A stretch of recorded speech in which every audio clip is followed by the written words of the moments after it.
Je veux commencer par quelque chose d'honnête. Parce que le titre de ce que tu es en train de lire ou d'écouter pourrait laisser croire que je vais te donner une liste de présages. Des signaux mystérieux à cocher. Des signes du destin qui te permettraient de savoir avec certitude que quelqu'un va revenir, que l'univers a décidé quelque chose pour toi, que l'issue est écrite quelque part et qu'il suffit de la lire correctement. Jung aurait refusé de faire ça. Et je vais refuser aussi, non pas parce que la question est sans intérêt. Elle est au contraire l'une des questions les plus humaines qui soient. Est-ce que cette personne va revenir? Est-ce que ce que nous avons eu n'est pas encore terminé? Est-ce que ces coïncidences, ces songes, ces sensations inexplicables, ces moments où tout semble la ramener à moi, disent quelque chose de réel sur ce qui va se passer? Mais Jung aurait dit que poser la question de cette façon, attendre un signe de l'univers pour savoir ce qui va arriver, c'est déjà se placer dans une posture qui manque quelque chose d'essentiel. Et ce quelque chose d'essentiel, c'est précisément ce que je veux explorer avec toi ce soir. Ce que Jung pensait vraiment des signes. Jung n'était pas un rationaliste étroit. Il ne croyait pas que l'univers psychique de l'être humain se réduisait à des mécanismes neurologiques que la science pouvait entièrement cartographier. Il avait une ouverture vers ce qui déborde le rationnel, qui était rare chez un scientifique de son époque et qui reste rare aujourd'hui. Il avait développé, vers la fin de sa vie, ce concept de synchronicité dont j'ai déjà parlé. La coïncidence significative. Le moment où un événement extérieur et un état intérieur se rejoignent d'une façon qui a un sens évident pour celui qui le vit, sans lien causal apparent entre les deux. Et il prenait ces moments très au sérieux. Il ne les dismissait pas. Il ne les réduisait pas à du hasard mal interprété. Il croyait qu'il révèle quelque chose de réel sur la relation entre la psyché individuelle et le monde extérieur. Quelque chose que notre compréhension scientifique ordinaire ne sait pas encore entièrement expliquer. Mais, et c'est crucial, il ne croyait pas que ces signes disaient l'avenir. Il ne croyait pas qu'ils étaient des promesses. Il ne croyait pas que la synchronicité fonctionnait comme un oracle qu'on pouvait consulter pour savoir ce qui allait arriver. Ce qu'il croyait, c'est que ces moments de coïncidence significative révèlent quelque chose sur l'état intérieur de la personne qui les vit. Ils sont un miroir de la psyché, pas une fenêtre sur l'avenir. Et comprendre cette distinction change tout. Pourquoi nous cherchons des signes? Avant d'aller plus loin, il faut comprendre pourquoi nous cherchons des signes. Pas pour juger cette recherche, mais pour la comprendre vraiment. Parce qu'elle dit quelque chose d'important sur ce qui se passe en nous. Quand quelqu'un occupe une place dans nos pensées d'une façon que nous ne contrôlons pas, quand sa présence continue à résonner en nous longtemps après que les circonstances ont changé, quand nous nous surprenons à chercher son nom dans les espaces vides de nos journées, il y a une tension. Une tension entre ce que nous ressentons et ce que nous ne savons pas. Entre l'intensité de ce qui est encore actif en nous et l'incertitude totale sur ce qui va se passer. Et cette tension est difficile à tenir. Parce que l'incertitude est l'une des expériences les plus inconfortables que la psyché humaine puisse traverser. Nous sommes des créateurs de sens, des chercheurs de patterns, des êtres qui ont besoin de narrativité pour survivre psychologiquement. Nous avons besoin que les choses aient une direction, un sens, une issue possible à laquelle nous préparer. Alors, quand nous ne savons pas, quand l'avenir avec cette personne est entièrement ouvert et entièrement hors de notre contrôle, nous cherchons des signes. Nous cherchons quelque chose dans l'extérieur qui puisse réduire cette tension, quelque chose qui dise « l'incertitude va se résoudre d'une façon ou d'une autre », quelque chose qui nous donne l'impression, même provisoire, que nous avons accès à une information que la situation réelle ne nous donne pas encore. Jung comprenait ce besoin parfaitement. Il le comprenait non pas comme une faiblesse, mais comme une manifestation de quelque chose de fondamental dans la psyché humaine. notre besoin de sens, notre incapacité à simplement rester dans le vide sans chercher à y construire quelque chose.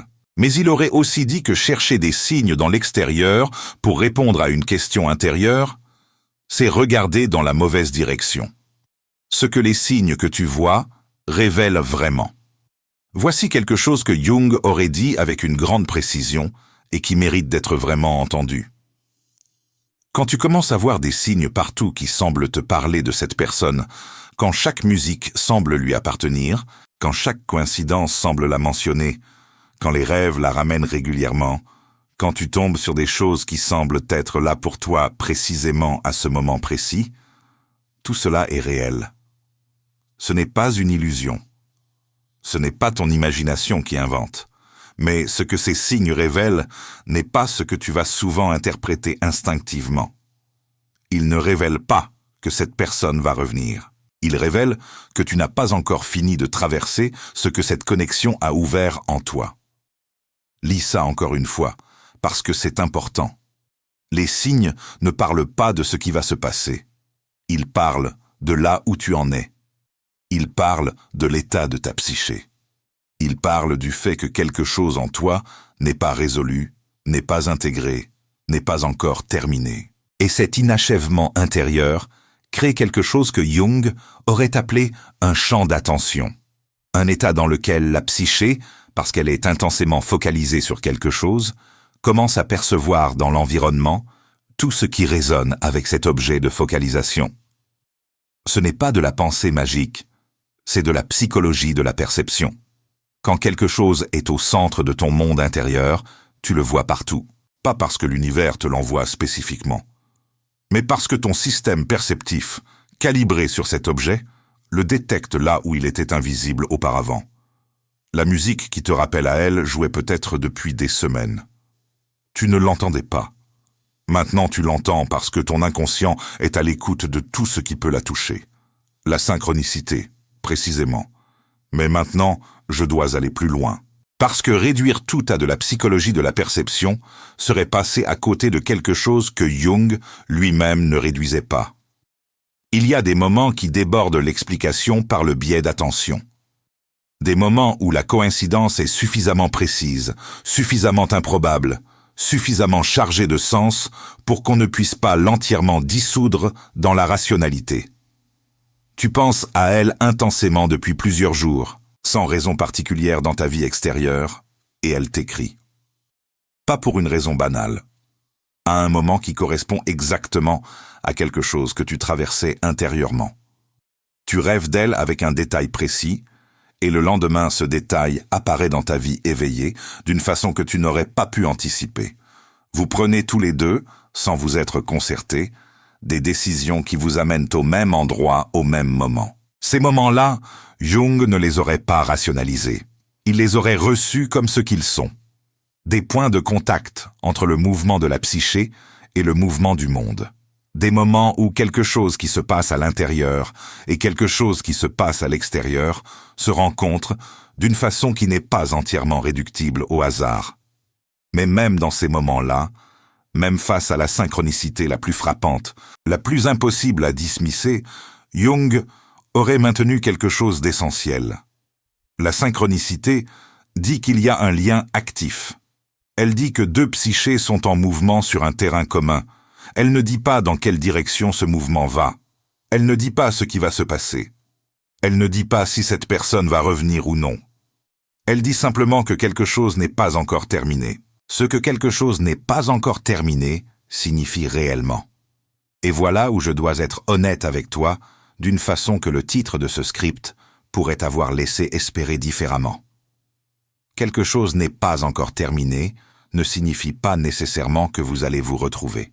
Ça ne signifie pas que l'univers œuvre à vous réunir. Ça ne signifie pas que les obstacles sont temporaires et que le destin finira par avoir le dernier mot d'une façon qui ressemble à ce que tu espères. Dans la vision de Jung, quelque chose n'est pas encore terminé peut signifier plusieurs choses très différentes. Cela peut signifier que le travail psychologique que cette connexion a initié en toi n'est pas encore complet. Que les parties de toi-même qu'elle a réveillées, les questions qu'elle a ouvertes, les blessures qu'elle a touchées n'ont pas encore été suffisamment traversées, et que ce travail-là doit être fait avec ou sans retour de cette personne dans ta vie extérieure. Cela peut signifier que tu portes encore une projection importante sur elle, que tu continues à voir en elle quelque chose qui appartient en réalité à ta propre psyché, une image de ce que tu cherches, de ce qui te manque, de ce que tu n'as pas encore intégré en toi-même, et que tant que cette projection n'est pas retirée, la connexion reste active dans ton inconscient, non pas parce que l'autre est là, mais parce que tu y as déposé quelque chose de toi. Cela peut signifier qu'il y a quelque chose entre vous qui n'a pas été dit. Quelque chose qui cherche sa résolution, non pas nécessairement dans un retour, mais dans une compréhension. Dans un moment de vérité, même intérieur, même privé, qui permettrait à quelque chose de se clore proprement.